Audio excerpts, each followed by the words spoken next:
کابل پایتخت افغانستان با جمعیت حدود 7 میلیون نفری از شهرهای پرجمعیت جهان محسوب می شود. این شهر که روزگار سرشار از منابع آبی بود، اما اکنون با خطر جدی کمبود آب مواجه است. سطح آبهای زیرزمینی در نقاط مختلف کابل کاهش چشمگیری داشته است. اخیراً یک سازمان بین‌المللی به نام مرسی کورپس نیز هشدار داده که تا سال 2030 تمامی آبهای زیرزمینی کابل خشک خواهند شد و نخستین پایتخت در جهان است که ذخایر آب زیرزمینی آن کاملاً قطع می شود. امروز صف‌های طولانی پایتخت نشینان با بشکه‌های پلاستیکی که دنبال قطره آب انتظار می‌کشند، همه حکایت از عمق بحران کمبود آب در کابل دارند و ظاهراً مهر تایید به هشدار قطع کامل آب‌های زیرزمینی می‌گذارد.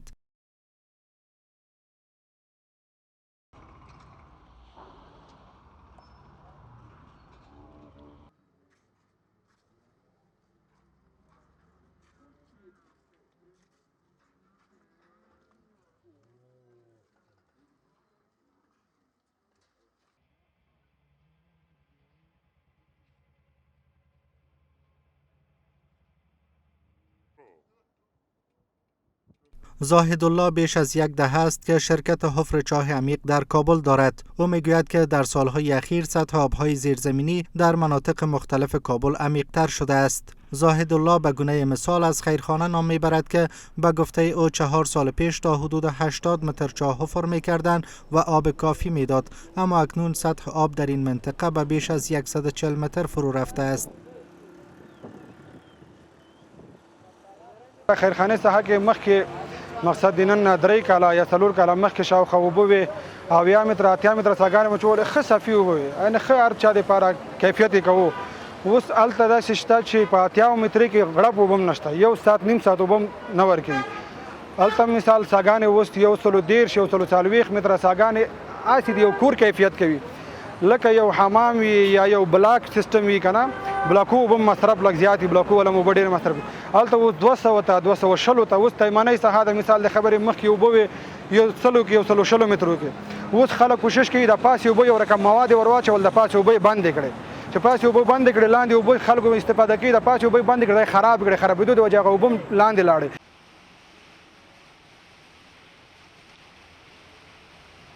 کمبود آب امروز به یکی از نگرانی‌های جدی پایتخت نشینان مبدل شده است. در بسیاری از مناطق کابل آب چاه‌ها خشکیده و مردم را به چالش کشیده است و اما مردمی که توانایی مالی دارند به دنبال عمیق‌تر ساختن چاه‌ها اند تا بتوانند آب مورد نیاز خود را تامین کنند.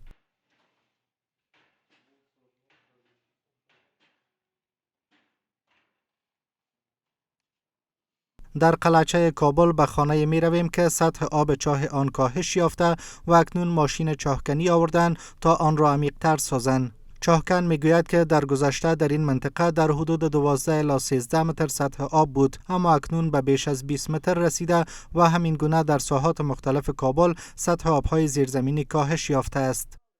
دا قلعچه داسې منطقه ده چې مخکې به په 12 کې د اوبو ګل ورکو، اوس چې دی 19 کې د اوبو ګل ورکوي.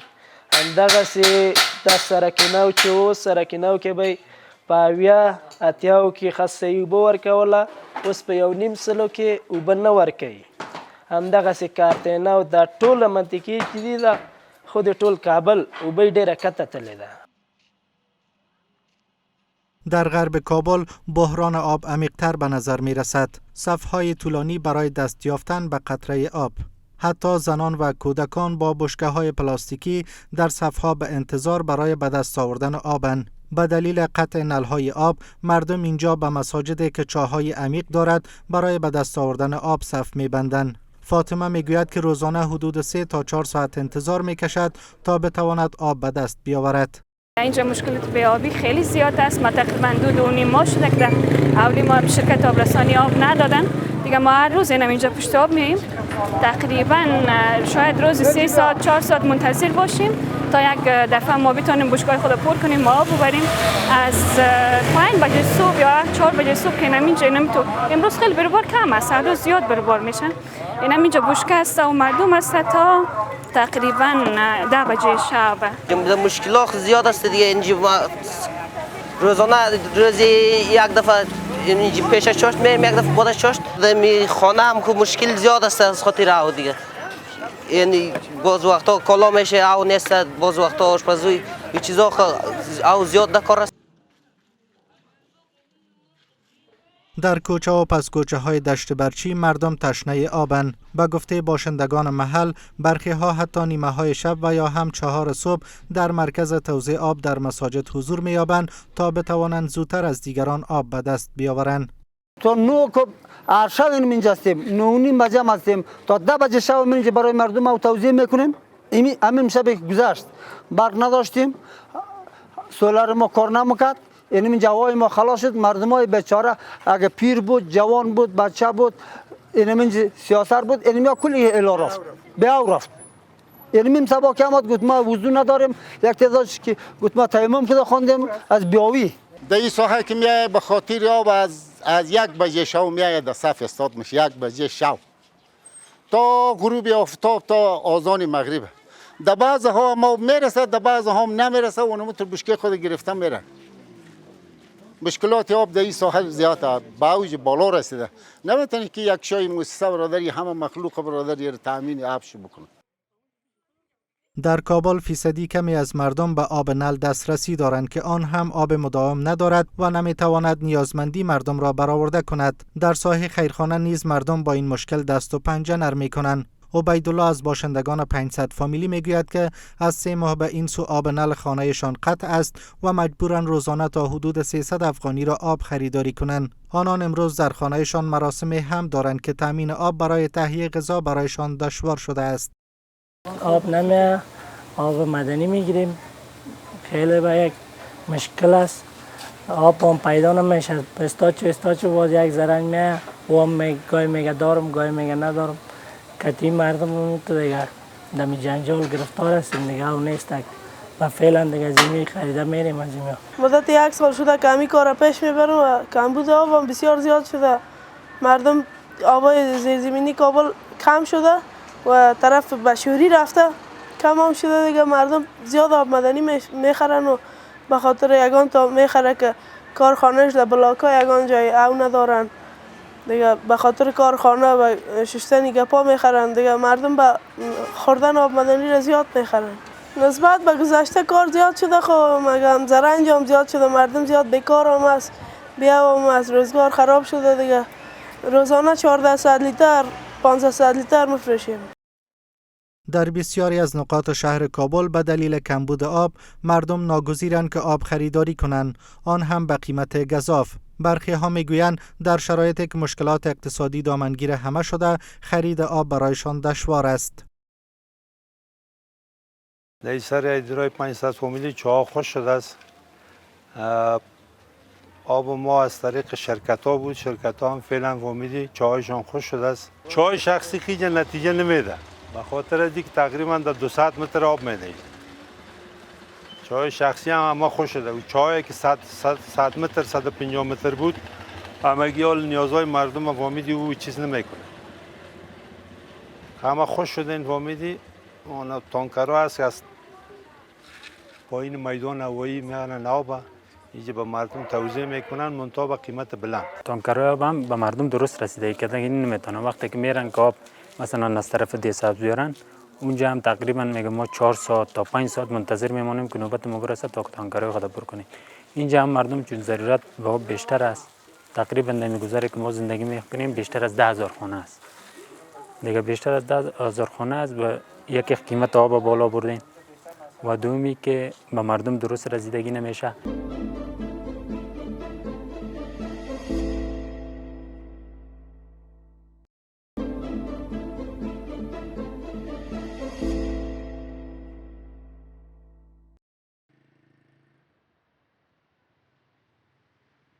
کاهش آبهای زیرزمینی که زندگی پایتخت نشینان را به چالش کشیده است، اما در این حال برای افراد و شرکت‌هایی که تانکر آب دارند سودآور بوده است. زاخل هوتک سالهای طولانی است که در ساحه ترخیل کابل با حفر چاه عمیق مرکز توزیع آب ایجاد کرده است. او میگوید که روزانه از صبح وقت تا ناوقت‌های شب 10 تانکر از او آب خریداری می‌کنند و در ساحات مختلف کابل برای مردم به فروش می‌رسانند.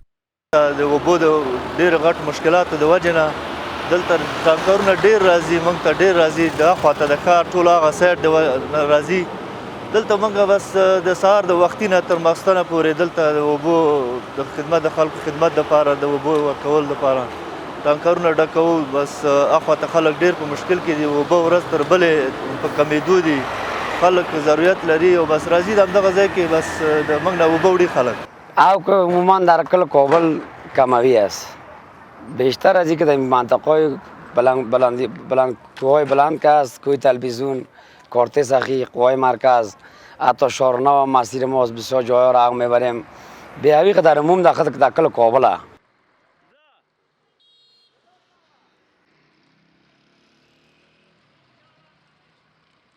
تانکرها یکی پی دیگر در مراکز فروش آب حضور پیدا می کنند و پس از آبگیری عجله کنان راهی نقاط مختلف شهر کابل می شوند تا آب را به فروش برسانند. عبدالواصل یکی از تانکرداران می گوید که روزانه چندین تانکر آب را در ساحات ناحیه 11، 17 و 15 شهر کابل انتقال می دهد.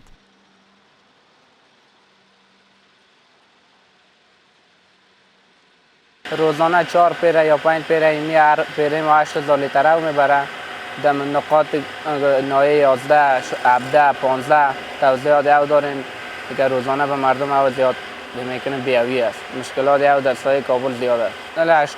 80% مردم بیاو است، اگر 20% مردم چا داشته باشه امکان چا کندنش داشته باشه، 80% مردم امکان چا کندن او خریدن نداره، بعدم از مجبوری مردم میخره. زیادتر کس دمی سایه کوی تلویزیون است، کارت سخی است، طرف بارستان است، قوای مرکز است. همین سایه خیلی آب کم است دیگه. مردم یکی از چیز اقتصادی خیلی ضعیف است، اقتصاد مردم ضعیف است دیگه. دوم از اینکه اوج نیست، مردم خیلی با مشکلات مواجه هستیم. ما خودم از 5 صبح در توزیعات آب هستیم تا 1-2 شب. انظام مردم او کمرسی میکنه، او قدر به اندازه کافی نیست که مردم دیگه او بگیره.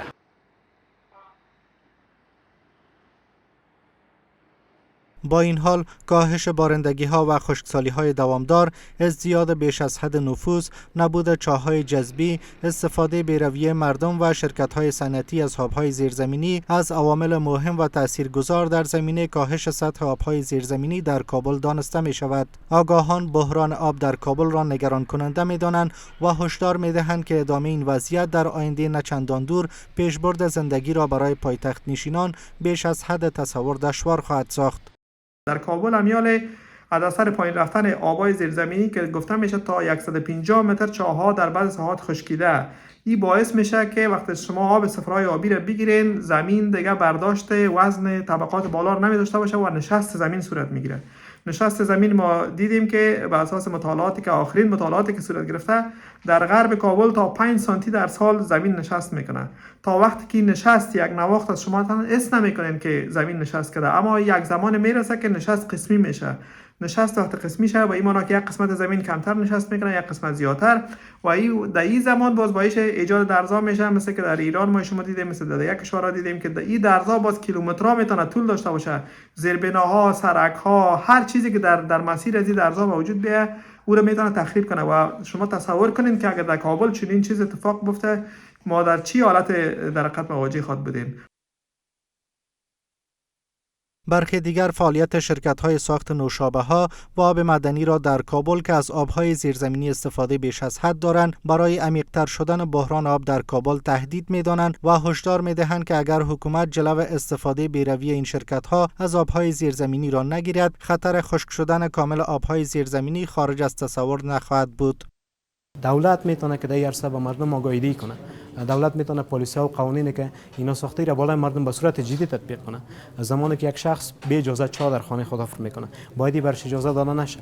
یا یک شرکت هایی که فعلا در کابل فعال هستند اینا باید جای برای شرکت خود انتخاب کنه، جای اینا آب استخراج کنه که اونجا سفره آب زیرزمینی بلندتر باشه، نه کابل. چون کابل شهر است که حدود 6 یا 7 میلیون نفوس داره، این با خود نفوس کابل یا چی نمیکنه، یعنی نیازشون تکافو نمیکنه. چی برسه که ما از این نوشابه بسازیم و این را به قزاقستان، تاجیکستان، سایر کشورها صادر بسازیم. در این نفع ما نیست بلکه ضرر ماست. زمانی که شهر بدون آب شد، آب خلاص شد، اضرار زیاد داره. یکیش مهاجرت است، جای آب نباشه بدون شک اونجا زندگی امکان نداره و دیگه نشست زمین است. با این حال وزارت انرژی و آب هرچند پیشبینی مؤسسه بین‌المللی مرسی کورپس در مورد قطع کامل منابع آبی زیرزمینی کابل تا سال 2030 را نه رد و یا نه هم تایید می‌کند، اما می‌پذیرد که شهر کابل با بحران بی‌سابقه کمبود آب مواجه است. مطیع الله عابد سخنگوی این وزارت می‌افزاید که سالانه در ساحات مختلف کابل از 5 تا 15 متر سطح آب‌های زیرزمینی کاهش می‌یابد. لومړی خو دا چې د ځمکې لاندې اوبو د کمښت عمده لاملونه هغه د اورښتونو کمښت دی. دوهم د کابل ښار کې د نفوسو ګڼ مېشت کېدل دي، هغه هم په غیر پلاني ډول باندې. او دریم دا چې هیوادوال په غیر منصفانه ډول باندې په غیر عادلانه ډول باندې د ځمکې لاندې اوبو څخه استفاده کوي، خصوصا صنعتکاران چې دوی ډېرې اوبه د ماشینونو د سړولو لپاره مصرفوي، او تجاران چې دوی په اوبو باندې تجارت کوي یا هم د نورو تجارتي اهدافو لپاره استفاده کوي. او دریم قدم کې دهقانان له بده مرغه نه یوازې په کابل کې بلکې د هیواد په نورو برخو کې هم دوی د ځمکې لاندې اوبو څخه د شمسي په واسطه باندې استفاده کوي د زراعت لپاره، چې دا یو غیر مجاز کار دی او دا د راتلونکو نسلونو په حق کې ظلم دی. دغه استفاده کوي او په ټوله کې دغه عمده لاملونه دي چې د ځمکې لاندې اوبه ښکته تللي دي.